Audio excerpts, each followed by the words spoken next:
Hi, this is Dr. Justin Marchegiani here, and today's talk is going to be on brain fog and inflammation.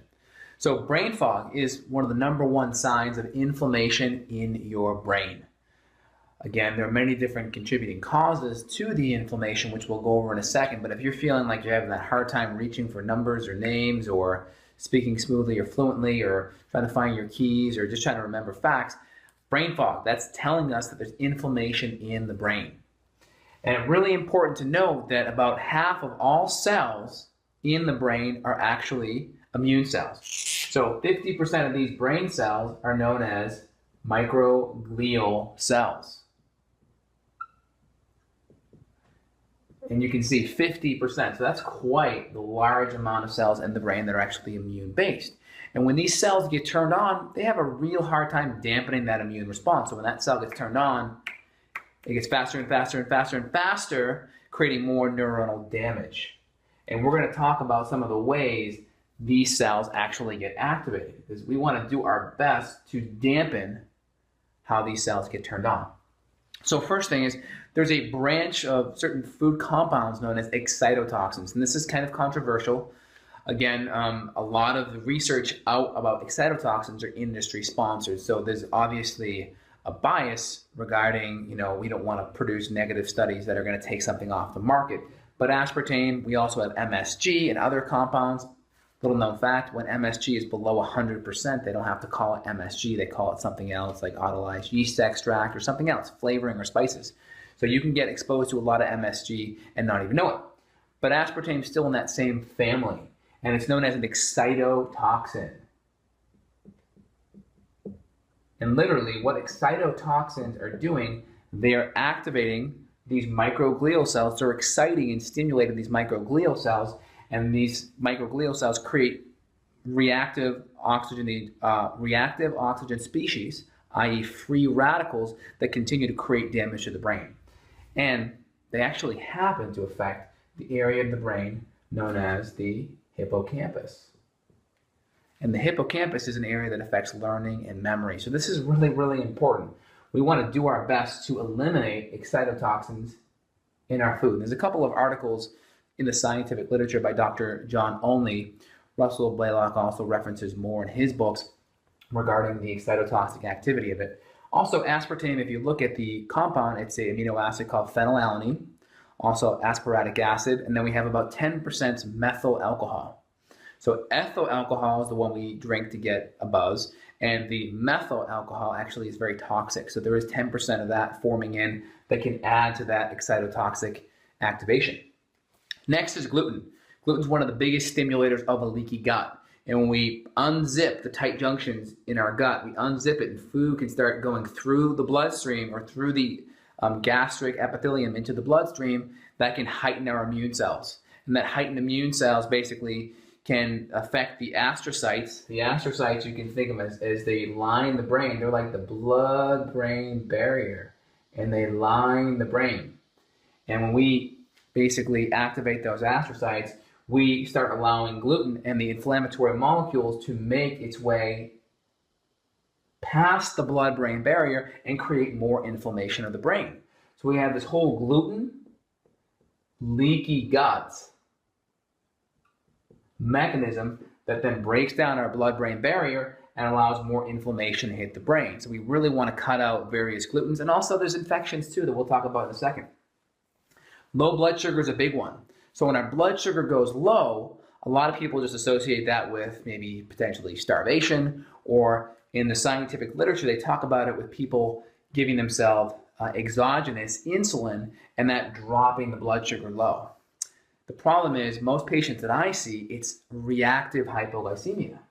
So imagine their blood sugar is low, let's say right here. They eat a bolus of food that takes their blood sugar up high, and then our body reacts by pumping out a whole bunch of insulin that drops that blood sugar. So then that blood sugar drops down low, even lower than before. And then what's the first thing that people always say when you have low blood sugar? Oh, grab a candy bar, grab a thing of orange juice. And so what happens is this. We're on this vicious roller coaster of blood sugar up and down. So we go from high to low, and then the pancreas just comes and spits out a whole bunch of insulin and that insulin lowers that blood sugar. And again, what's happening? That low blood sugar, we're activating more microglial cells in the brain. We're creating more reactive oxygen species, and that's affecting the hippocampus of the brain. Also, when we go low blood sugar, that puts us in the sympathetic nervous system state. So we're also activating our amygdala as well, which is like the fight or flight center in our brain stem. So then it actually kills our appetite too. So then we're like, oh, well, I really don't feel the need to go have some protein or some fat because my appetite isn't that good. I'll reach for the candy bar instead. I think everyone knows that maybe if they got scared or they got in a fight or they saw a really violent scene on television, you may say, oh, I lost my appetite. It's because you're getting a brainstem response from your amygdala that's putting you in that fight or flight pattern. So low blood sugar infections. There's some research in the scientific literature, things like H. pylori and Lyme disease can actually affect, and anytime we have inflammation, we're looking at the leaky gut pathway, and that can create the leaky brain. And then in some patients, for instance, they're able to even find H. pylori and Lyme in the brain or in the nervous tissue. So we always want to make sure you're infection-free. Everyone has the right to be infection-free. And when we have prolonged leaky gut can definitely increase our chance of infections. Poor diet. Again, this is important because 70 to 80% of the solid portion of our brain is fat. So we are what we eat, right? So we have to eat the raw material so we can build our brain back up. If we're not eating our essential fat-soluble nutrients, vitamin A, D, E, and K, EPA, and DHA fats from high-quality fish or cod liver oil, we're not going to have the raw material to build back our brain. Plus, fat is incredibly satiating, and it's going to have an effect on stabilizing our blood sugar. The less our blood sugar goes up and down, the less chance we have of activating our microglial cells and creating this reactive oxygen species or free radicals and creating more damage in the brain. So poor diet's really important. Not to mention things like magnesium. Magnesium is an amazing brain antioxidant. It has over 300 enzymatic roles in the body, and it's also very important for blood sugar metabolism. So you can see the mechanism with low blood sugar and magnesium in the microglial cells. Magnesium is very, very potent at squelching inflammation in the brain. Other herbs like curcumin is also very potent at bringing inflammation down in the brain. Antioxidants like resveratrol or pycnogenol, these are excellent bioflavonoids that can help dampen the inflammation in the brain. So does ginkgo biloba is another good one. Again, when it comes to these various herbs, absorption is important. If we have leaky gut and we have digestive problems, absorption may not be there, so a liposomal form can be better. And making sure the dose and the potency is perfected, because if you have low absorption, you may have to go higher just to get a therapeutic response. So I hope this kind of gave you some good information. Also, one more thing I forgot to add in here, we have to talk about hormones. Hormones are really important. When we have high levels of cortisol, prolonged levels of cortisol can actually cause damage to the hippocampus, according to Dr. Robert Sapolsky out of Stanford.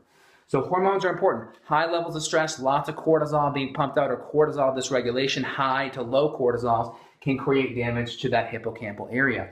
Also in menopause, I see this quite frequently. Menopausal women, they're primarily making more of their hormones from their adrenals. They tend to have lower estrogen, so decreased levels of estrogen. And it's not just estrogen, it's actually certain kinds of estrogen, especially estriol. And again, estriol is abbreviated E3 because the tri in there, estriol.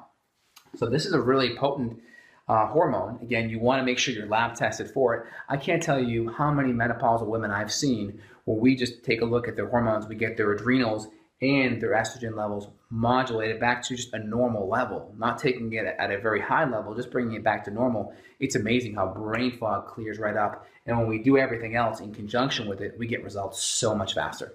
So any of these topics or issues resonate with you, or you have a question about this, feel free and reach out to me below the video. And look forward to more videos coming your way very soon. Thanks. This is Dr. Justin signing off.